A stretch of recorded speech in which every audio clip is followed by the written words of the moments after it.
you can sort of tell by experience the resonance of a piece as to how thick the clay is there. I'm going to be trimming off some of this, but there's not a whole lot to trim. It might be that thick, and I want to bring it down to that thick kind of thing. So I'm going to start in the center here.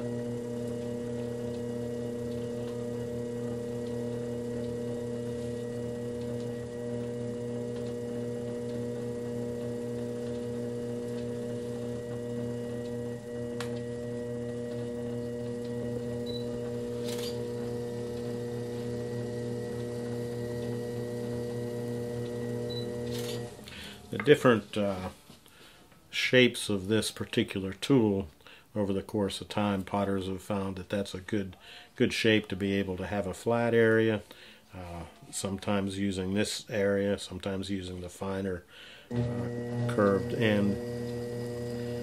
You can do a lot with it. But different, I've seen Chinese and Japanese potters that they have these hand-forged metal trimming tools that are just sort of an L-shaped kind of thing and not a loop. So there's a lot of different ways to do it, but this is what we tend to be accustomed to using.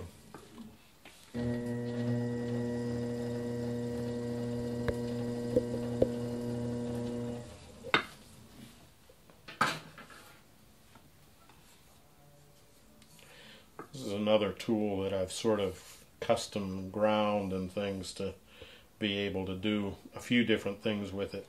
This curve I use it for a number of different things, and one of them is sort of polishing down.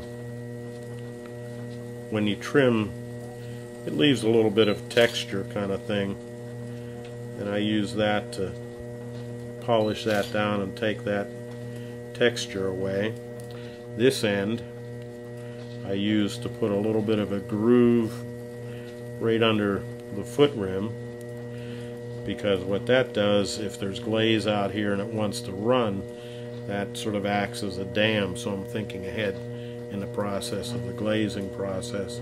Then I use this surface again to compact and polish down the center area, again wanting to prevent those cracking issues that sometimes can happen. Just using my fingers to polish the edges down, round them a bit, because clay, once it's hard and fired, if it's sharp, it can be razor sharp, so you don't tend to want that kind of thing happening on the bottom of your piece. If it's going to be on a nice piece of wood or something like that, you want to be sure that it has a nice, relatively smooth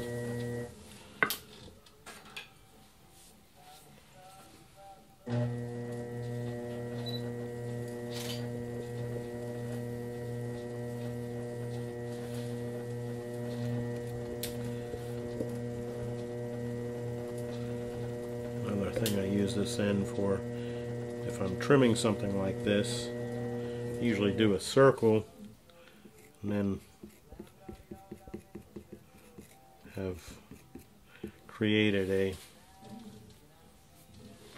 signature that I can do with the end of the piece by drawing it almost like a